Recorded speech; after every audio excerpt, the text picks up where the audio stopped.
Saudara diberkati Tuhan. Yuk kita baca dua ayat ini, 3, 2, ya. Saudara-saudara, tetapi ini yang aku melupakan apa yang dan mengarahkan diri kepada apa yang di hadapanku, dan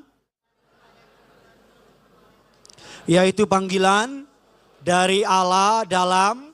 Ketika Rasul Paulus bertobat, dia dari seorang pembakar gereja, pembakar anak-anak Tuhan, seorang yang menangkap jalan Tuhan atau anak-anak Tuhan. Dari Saulus menjadi Paulus, dia mengatakan, aku melupakan apa yang ada di belakangku dan mengarahkan diri kepada apa yang ada di hadapanku. Paulus tahu dia sudah tidak hidup di masa lalu, dia hidup di masa sekarang dan masa depan. Makanya dibilang mengarahkan diri kepada panggilan yang di depan. Dikatakan berlari-lari kepada panggilan surgawi dari Allah dalam Yesus Kristus Tuhan. Ketika Daud mengalami masalah, ini yang Daud tulis dalam Mazmur Daud ayat 16, Mazmur 16 ayat yang ke-8.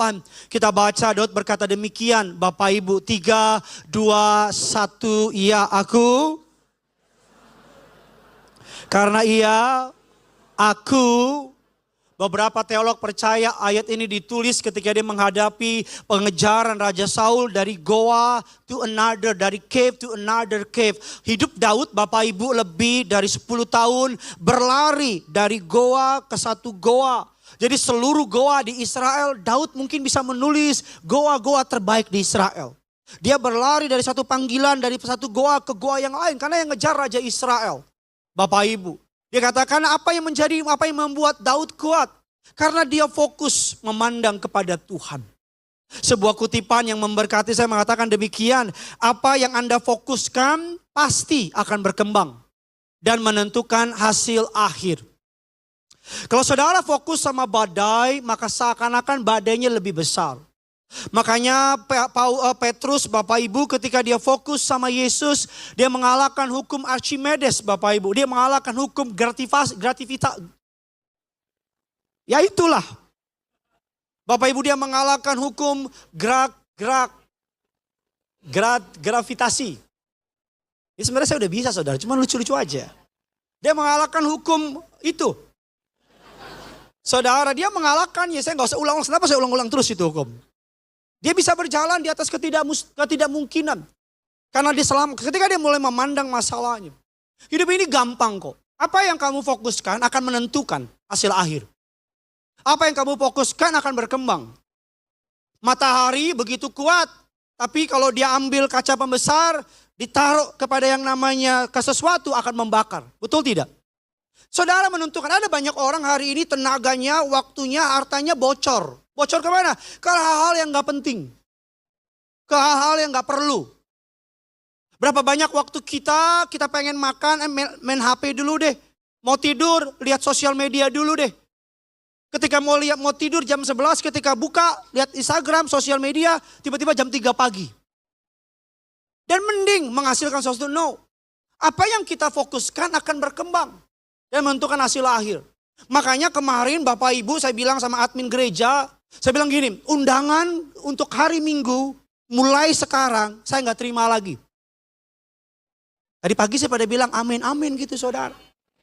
Mungkin jemaat ini kurang tertarik ya. Bilang sama yang undang hari Minggu saya fokus sama gereja yang Tuhan percaya untuk saya gembalakan. Telat tadi harusnya. Karena gini, kalau saya nggak fokus menggembalakan gereja ini, saya fokus khotbah di luar, maka saya bilang minggu lalu, saya bilang sama saudara, 2 minggu lalu saya bilang sama saudara, saya dapat undangan 3 bulan pelayanan di Amerika. Dari East to West. New York, Los Angeles, San Francisco, semua ditanggung. Boleh ajak mama. Tapi saya tahu kalau saya pergi 3 bulan, bulan keempat saya balik ke sini, saya akan bilang, perasaan ada gereja dulu di sini. Karena apa yang kita fokuskan pasti akan berkembang. Dan akan menentukan hasil akhir. Saya mau tanya, gampang gak kalau kita fokus sama istri kita cari kelemahannya? Gampang apa tidak? Pak, kok takut Pak? Gampang. Kalau kita mau fokusin sama kelebihan suami kita, gampang apa tidak? Bu? Saudara, saya yakin under 5 menit bisa cari kekurangan saya. Pasti. Makanya apa yang kita fokuskan akan menentukan hasil akhir. Nah, kita akan belajar, ada istilah dalam psikologi namanya red car theory. Teori mobil merah. Teori ini mengajarkan begini, demikian, apa yang saudara fokuskan. Super Mario Party Jamboree feiert jetzt als Nintendo Switch 2 Edition Plus. Fokuskan akan saudara ketemuin. Sebagai contoh, beberapa waktu lalu istri saya hamil. Saudara tahu karena udah ada hasilnya. Saya fokus sama istri saya yang hamil, perutnya membesar. Entah kenapa ketika saya keluar rumah, saya banyak ketemu ibu-ibu yang hamil. Saya bilang sama istri saya, kok perasaan semenjak kamu hamil banyak ketemu ibu-ibu hamil sih? Istri saya bilang, bukan, karena kamu lagi fokus sama ibu hamil. Makanya ketemu orang yang hamil, mata kamu lihat, selama ini ada itu ibu hamil lewat. Dia nggak tiba-tiba istri kita hamil maka semua hamil, enggak. Tapi karena kita apa? Fokus, jadi kita lihat. Makanya disebut teori red car theory. Saudara nanti pulang, taruh di otak. Saya mau hitung mobil merah. Satu mobil merah saya kasih 1 juta. Saya yakin saudara akan bilang merah. Betul apa tidak? Karena hukum ini ngajar begini. Apa yang kamu pay attention akan kelihatan. Saudara di gereja. Atau ada orang yang tinggal di samping kereta api. Kita yang samping yang baru tinggal, baru datang, kita dengar. Tapi yang udah tinggal lama, gak dengar. Kenapa? Karena udah gak fokusin lagi. Yang ngerti bilang amin dulu. Nah, mari kita akan belajar. Bapak Ibu, goal dari khotbah ini untuk ngajar saudara. Agar fokusmu tidak bergeser kepada Kristus Yesus Tuhan. Amin. Coba bilang kiri kanan saudara, fokus kita Yesus aja bos. Bilang sama yang baru ngomong, lu jawab kalau pendeta ngomong, bilang. Injil Lukas 5 ayatnya yang pertama, sama dengan ayatnya yang ke-11. Yuk kita baca bergantian, bersaut-sautan. Saya baca ayat yang pertama, saudara baca ayat yang kedua, demikian seterusnya. Pada suatu hari Yesus berdiri di pantai Danau Genesaret, sedang orang banyak mengurumuni dia hendak mendengarkan firman Allah. 2 saudara.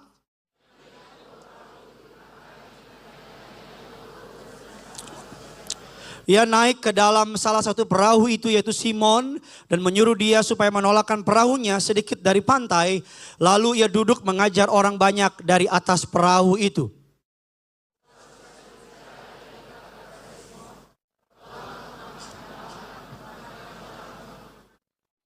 Simon menjawab, Guru, telah sepanjang malam kami bekerja keras dan kami tidak menangkap apa-apa. Tapi karena engkau menyuruhnya, aku akan menebarkan jala juga.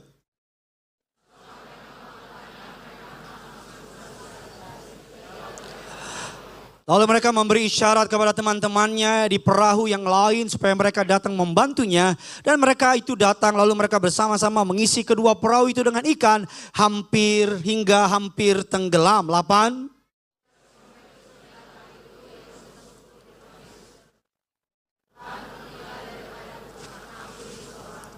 Sebab ia dan semua orang yang bersama-sama dengan dia takjub oleh karena banyaknya ikan yang mereka tangkap. 10.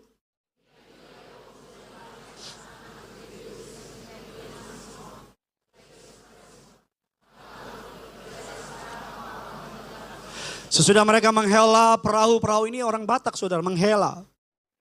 Sudah mereka menghela perahunya ke darat, mereka pun meninggalkan. Lalu apa? Peristiwa yang baru kita baca adalah peristiwa yang membuat Petrus, Yakobus dan Yohanes meninggalkan segalanya ikut Yesus. Berangkat dari sebuah kasih mula-mula. Berangkat dari sebuah perjumpaan, encounter with Jesus. Mereka seorang nelayan, out of nowhere, Yesus naik ke sebuah kapal, Yesus ngajar, Alkitab bilang semalam-malaman mereka gak dapat apa-apa. Tapi sekali Yesus naik, ini menjadi gambaran bisnis usaha tanpa Yesus semak duri. Amin. Dengan Yesus hasilnya berlimpah-limpah, bilang amin. Nah ketika Petrus, Bapak Ibu, Alkitab bilang Yakobus, Yohanes melihat ini, Alkitab bilang mereka mengikuti Yesus. Mari kita lihat, ini kisah awal mulanya. Awal mulanya mereka kenal Yesus. Mereka jatuh cinta sama Yesus. Kita lihat ayat selanjutnya. Ayat yang kedua, Markus 9, ayatnya yang kedua dan keempat. Masih kisah yang sama tapi dicatat oleh Injil yang berbeda. 3, 2, iya.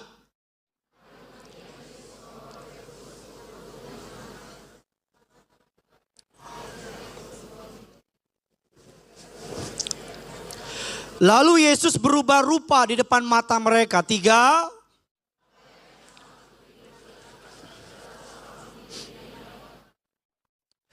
Ayat yang keempat, maka nampaklah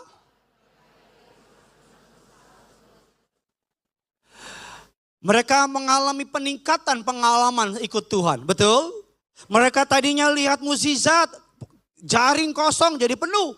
Mereka mulai ikut Yesus. Alkitab bilang 6 hari kemudian Alkitab bilang Yesus bawa mereka ke Mount Tabor, Gunung Tabor. Di Gunung Tabor mereka melihat Elia dan Musa. Alkitab bilang hati mereka berlimpah-limpah. Mereka happy, sukacita sekali. Kasih mula-mula makin hebat, makin luar biasa. Fokusnya tetap Yesus. Mari kita lihat Bapak Ibu beberapa ayat dari situ. Ayat 33 dan ke-34. Kita baca sama-sama.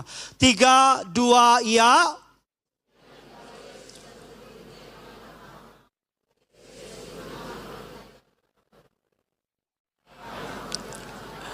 Ayat 34, tetapi mempertengkarkan siapa?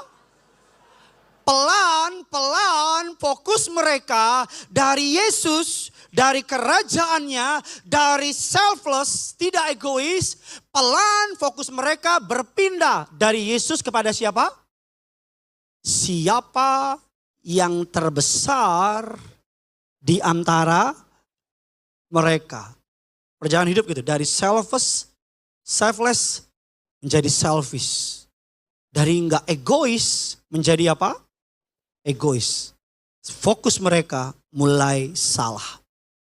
Mari kita lihat lagi Bapak Ibu sebuah peristiwa yang kurang lebih mirip momennya. Markus 10, 35 dan 41.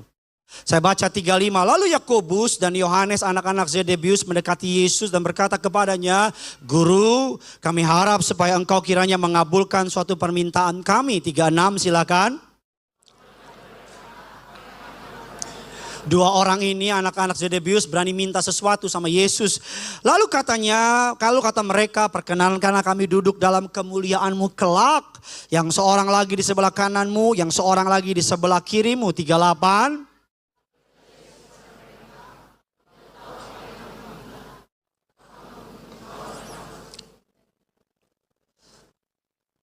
Jawab mereka, kami dapat. Yesus berkata kepada mereka, memang kamu akan meminum cawan yang harus kuminum dan akan dibaptis dengan baptisan yang harus kuterima. 40.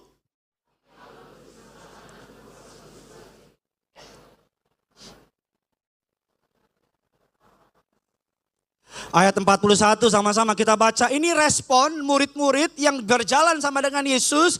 Mereka semua kita sepakat ya. Mereka semua mengikuti Yesus mulainya tujuannya tulus, betul tidak? Tujuannya mereka pengen ikut Tuhan doang, betul tidak? Tidak ada agenda lain, betul tidak? Mari kita lihat ketika dua murid ini, Zebedeus, Bapak Ibu anak-anak Zebedeus meminta kepada Yesus duduk di sebelah kiri. Sebelah kanan kita lihat respon dari 10 murid yang lainnya. Kita baca ayat yang ke-41. 3, 2, iya.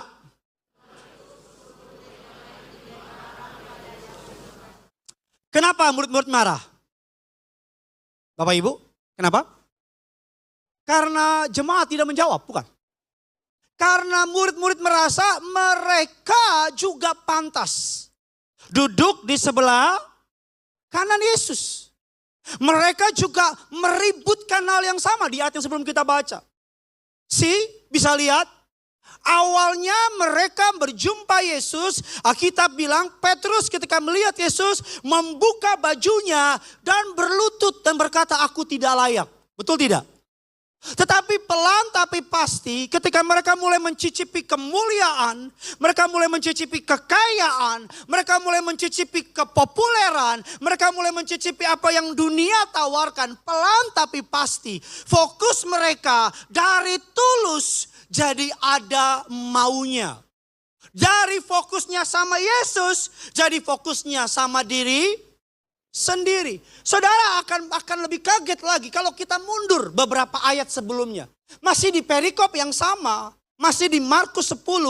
Tadi kita baca ayat 35. Mari kita baca ayat 3 ayat sebelumnya, ayat 32. Apa yang terjadi sebelum dua murid ini meminta sesuatu sama Yesus? Kita baca ayat yang ke-32 sampai dengan ke-34. Yuk, Markus 10, 32, 34. 10. Oke, yuk kita baca 32, 34. 3, 2, ya.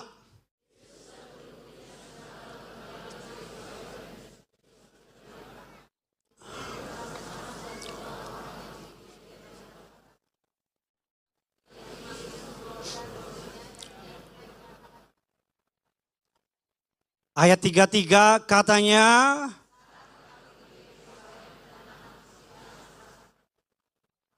dan mereka akan apa?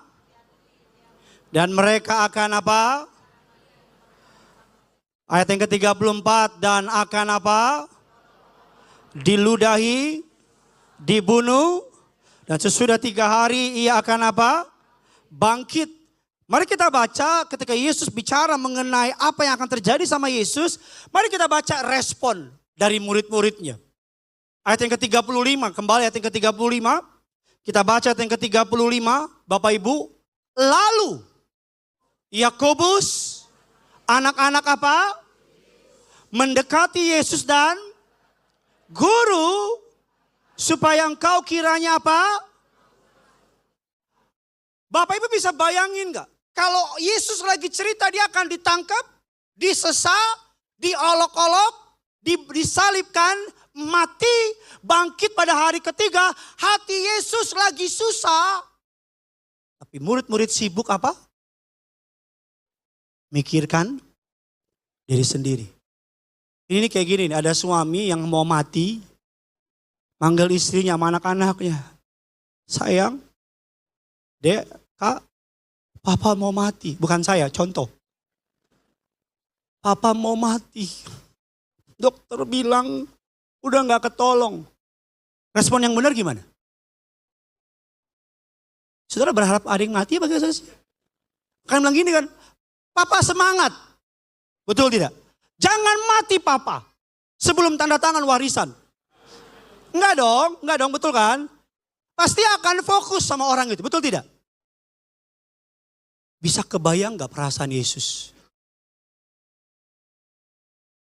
Dia menuju Yerusalem ke tiang gantungan, tiang salib. Dia panggil murid-muridnya. Patop. Bilang, Uco, panggil, aku akan ditangkap, disalibkan, mati, bangkit pada hari ketiga. 2 orang muridnya datang ngomong begini. Guru, hendaklah engkau mengabulkan permintaan kami. Yesus kira begini kan, apa? Pikul salib, dampingi aku. Aku duduk, abangku di sebelah kiri. Aku sebelah kanan. Orang Yahudi ngerti maksud permintaan ini. Karena ini bicara mengenai posisi. Bicara mengenai jabatan. Kalau raja di kanan, di tengah, maka di kiri kanan adalah orang nomor 2. Orang nomor. Jadi Yakobus sama Yohanes sedang sibukin. Biar jadi orang nomor 2. Orang nomor 3. Itu 10 murid itu mendengar itu. Gak ada satu ngomong gini. Lu guru mau ngomong mau mati lu bikin jabatan. Tapi mereka ngomong apa? Sibuk. Karena mungkin Yudas bilang sama Petrus, gue yang pegang duit. Gue harus di kanan. Mungkin murid-murid yang bilang, enggak gue lebih hebat. Ini yang mau saya bilang sama saudara. Dari awalnya mereka tulus ikut Tuhan. Tapi berjalannya waktu, fokus mereka mulai apa? Bergeser. Ada banyak orang ketika awal mula ikut Tuhan. Fokusnya apa? Tuhan. Pokoknya Tuhan deh. Tuhan, Tuhan. Lama-lama mulai bergeser. Saya contoh kita pelayanan. Auf der ServiceNow-Plattform setzt Maria ihre KI-Agenten in der HR ein, um ihr bei zeitaufwendigen Prozessen zu helfen. Damit sie mehr Zeit für die Mitarbeiter hat. Pelayanan. Awal daftar pelayanan kita bilang apa aja deh. Apa aja. Yang penting buat Tuhan. Mengutin sampah juga ayo. Ditaruh di depan nyambut jemaat juga ayo. Kalau perlu cosplay jadi jemaat juga ayo. Pura boleh. Pokoknya asal buat Tuhan apa aja. Betul tidak? Tapi berjalannya waktu. Ketika mulai digeser sama pimpinan atau sama leader. Mulai. Karena fokusnya mulai apa? Bergeser. Dulu ketika awal pelayanan. Diundang sama gereja. PK-nya gak pusing lagi. Pokoknya yang penting khotbah. PK urusan nanti. Tapi udah mulai lama pelayanan. Ketika dapat gak sesuai yang diharapkan. Kurang ajar ini gereja. Gak ngargain saya. Nih diem saudara makin. Makanya kita bilang dalam Galatia 3. Ayat yang ketiga. Mari kita baca sama-sama. 3, 2, iya. Adakah kamu?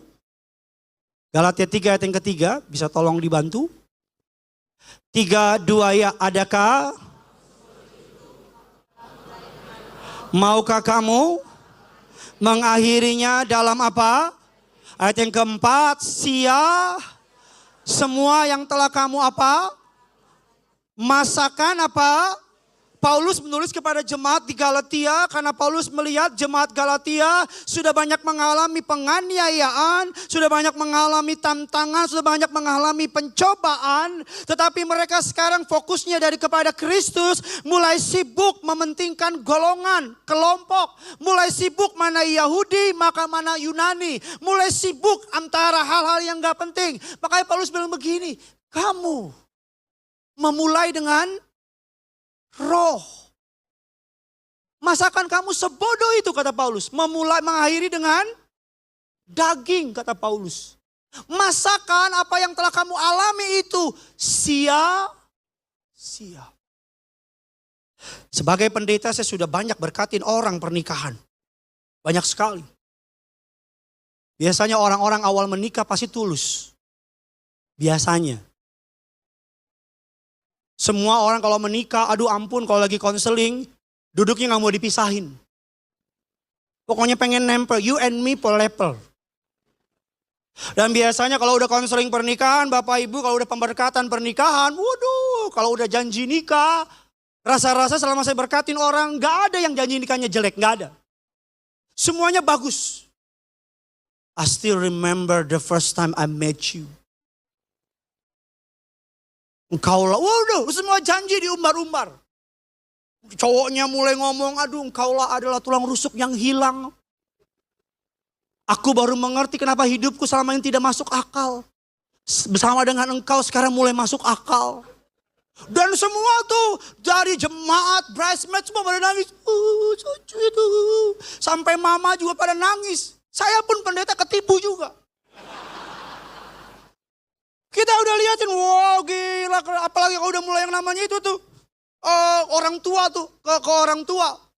Ya kan udah mulai didoa ibuku dengar, waduh nangis. Mamanya bilang, mama bahagia kamu menemukan yang terbaik. Iya mama. Orang tua bilang, titip anakku, pasti ku jaga anakmu. Kita pendeta nih lihat begini. Gila ini. Berapa tahun kemudian?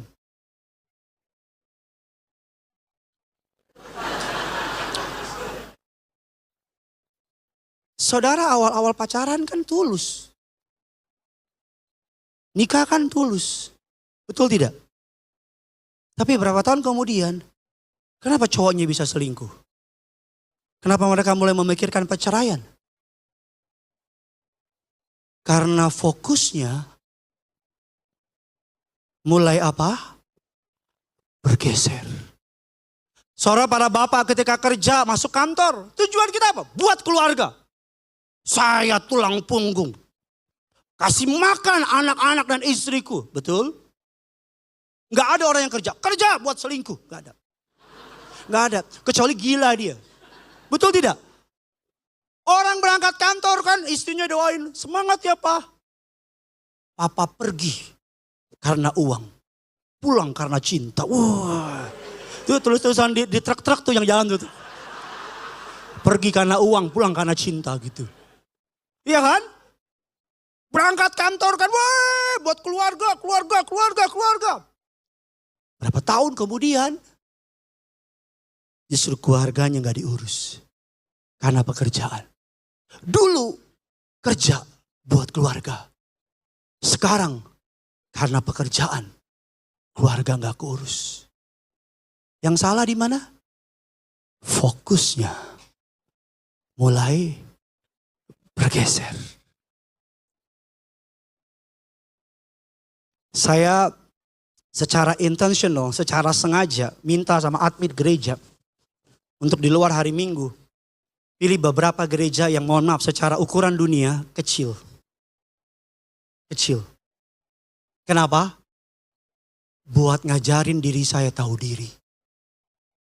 Ada satu gereja, Bapak Ibu saya nggak sebut namanya, ketika tim admin bilang gini, oke, Pendeta Gideon bisa. Yang benar. Memang mau Pendeta Gideon khotbah di tempat kami? Admin saya bilang, mau, bisa. Besok nanya lagi, 5 kali. Yang benar Pak Pendeta Gideon mau? Iya benar mau. Besok lagi, kami nggak nyangka, kami penyamaran sampai nangis-nangis. Masa sih Pendeta Gideon bisa? Beneran mau. Mau keenam, gue bilang, gue batalin nih. Gue batalin nih lo nih, banyak omong bacot tuh cepetan gitu. Jadi kenapa? Saya harus sengaja. Supaya apa? Supaya fokus saya gak bergeser. Karena dulu saya ingat ketika belajar khotbah, diundang di mana aja saya datang. Gak pedulin PK, jumlah jemaat, di mana karena saya cuma mau melayani Tuhan. Saya cuma rindu jadi alatnya. Saya cuma rindu jadi pendeta. Pokoknya di mana aja hajar. Pernah diundang di Bekasi ujung sana tuh. Gak tahu di mana rumahnya. Ya kan. Sampai udah keluar pintu tol. Masih 2 jam. Jalan terus. Masuk. Datang sampai di sana. Aduh ampun deh.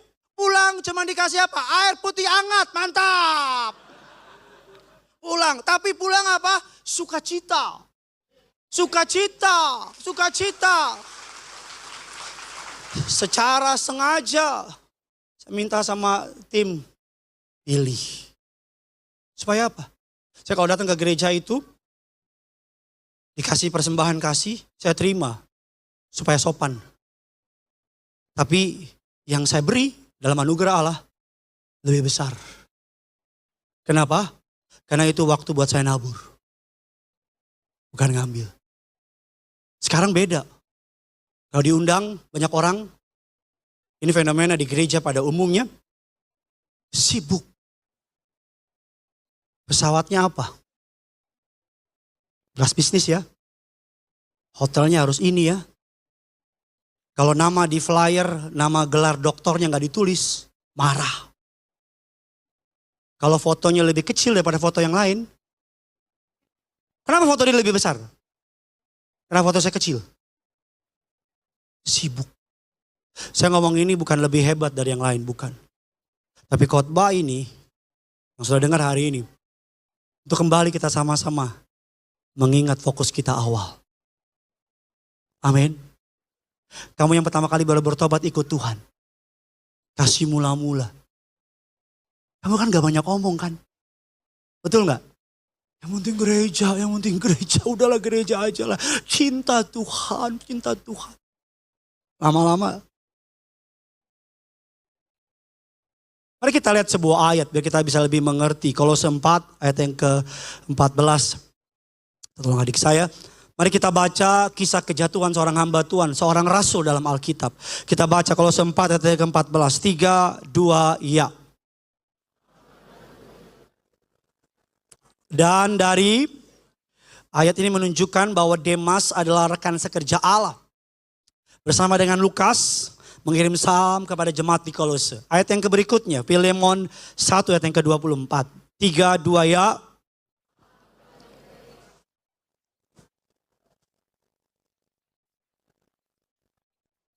Demas dan teman-teman, lagi-lagi Paulus mengingatkan Demas sebagai teman sekerja Allah.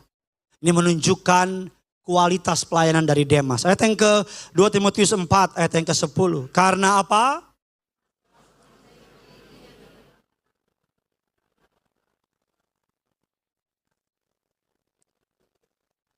Kalau saudara baca ayat ini, siapa sih Demas? Demas sang pelayan Tuhan.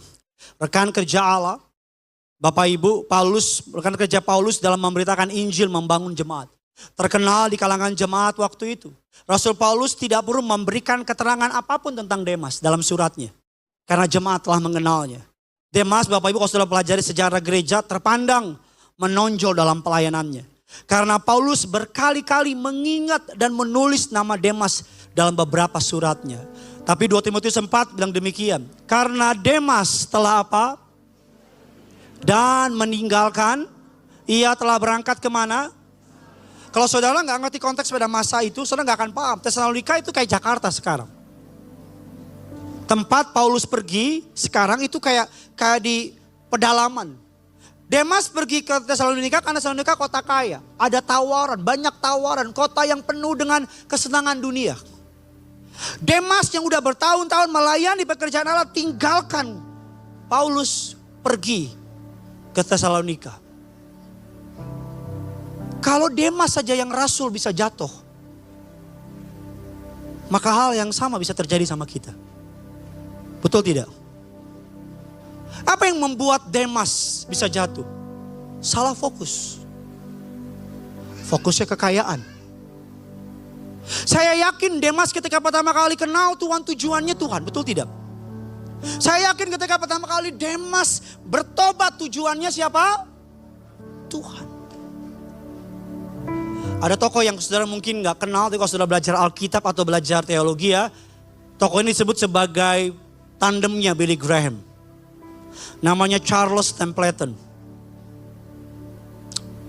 Berkhotbah kepada lebih dari 1,5 juta orang per tahun. Dia sudah melayani 21 tahun. Bersama Billy Graham mendirikan Youth for Christ.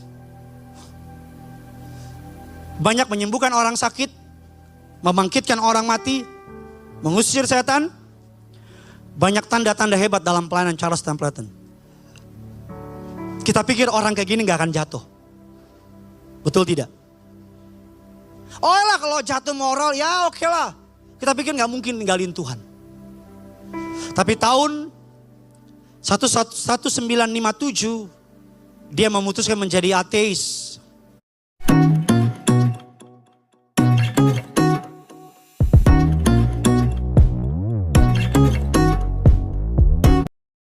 Ateis. Menyangkal semua yang diberitakannya selama 21 tahun melayani. Dan tahun 195, tahun 95 dia menerbitkan buku judulnya Farewell to God. Ini bukunya. Dalam bukunya dia menyangkal semua imannya. Dalam bukunya dia menyerang abis kekristenan. Lalu muncul pertanyaan, how come? Orang yang bangkitin mati, ngusir setan, bisa ninggalin Yesus. Karena jawabannya salah fokus. Betul tidak? Salah fokus. Kenapa semua rumah tangga cerai? Karena fokusnya kepada kesalahan, bukan kepada janji nikah. Betul tidak? Kami sedang konseling pasangan suami istri. Yang suaminya, Bapak Ibu, punya perempuan lain. Kami ketemu, ngobrol. Selalu pertanyaan sama, saya selalu tanya sama orang-orang yang selingkuh sama rumah tangganya. Selalu saya tanya begini, di titik mana kamu kehilangan keyakinan kamu sama rumah tangga ini? Mulai suaminya bilang, habisnya gini, Pak, dia gak perhatiin, Pak, dia gak begini, dia gak begini, dia begini. Pulang dari konseling biasa di mobil, saya sama istri ngingetin diri kami berdua. Supaya kami gak gagal fokus. Pak, Bu, dalam hidup ini ada yang namanya pattern, pola. Sama-sama bilang sama saya, pola. Tahu pola kan? Pola itu apa, Bu? Berulang ya. Betul tidak? Alkitab bilang segala sesuatu tuh gak ada yang baru. Semuanya yang dulu, yang ada sekarang ada, dulu pernah. Sama-sama bilang sama saya, pola. Pola itu berulang. Saya bisa tahu orang mana yang bakal jatuh, lihatnya dari pola. Betul tidak? Kalau kamu mulai buka celah sama orang lain, kalau kamu gak bertobat, maka polanya ujungnya pasti selingkuh. Itu pola. Kalau kamu naik mobil ngebut 180 meter, 180 km per jam, maka polanya kita tahu. Pasti apa? Orang dunia bilang meninggoy. Mati. Berapa waktu yang lalu, karena kami sibuk retret, istri saya datang pulang dari retret, pulang masuk ke kamar. Dia bilang begini, kita udah 3 hari gak doa bareng. Ayo doa bareng. Saya bilang, oh iya. Ayo kita doa. Udah doa. Kami setel YouTube, tentunya premium. Setel. Saya pegang tangan istri saya. Tuhan, kami mau menyembah Engkau. Hadirlah dalam penyembahan keluarga kami. Kami nyembah. Nyanyi beberapa lagu di YouTube, Kerinduanku Worship ada, kita tonton. Nyembah, udah nangis apa, udah saya nyembah, saya pimpin doa. Saya pimpin doa udah semua yang pergumulan keluarga kami, gereja ini, kami udah saya pimpin doa. Karena pegangan tangan biasa gini, kalau saya habis doa saya gini tangan istri saya ini. Gitu. Untuk nanya, ada doa lagi gak? Kalau ada kamu yang doa.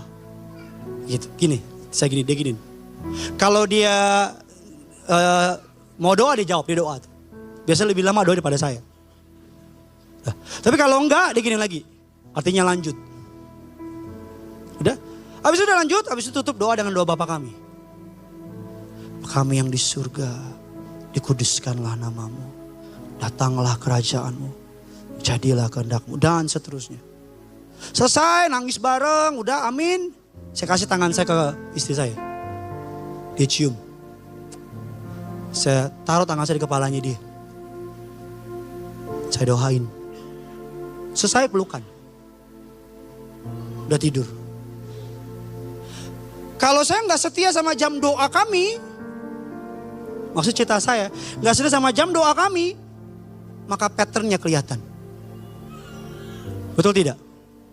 Apa patternnya? Polanya kalau kami nggak doa bareng, pelan-pelan kami terpisah.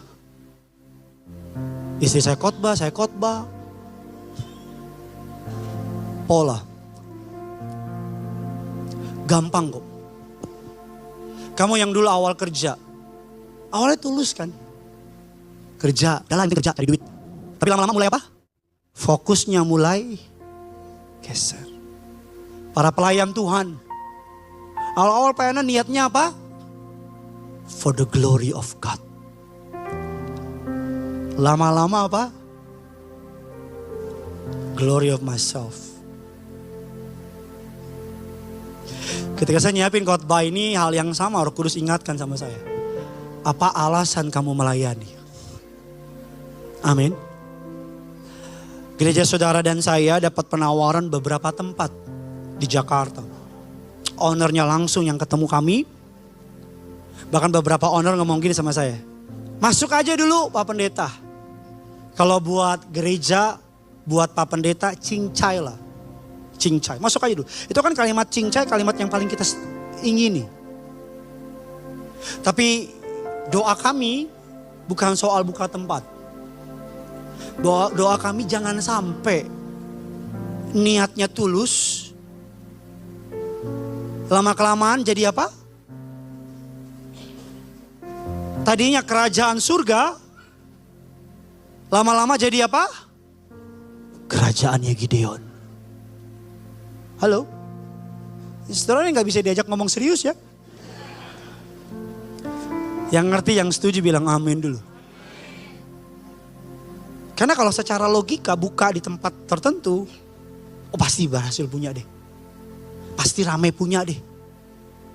Tapi isunya bukan rame. Isunya Tuhan setuju nggak?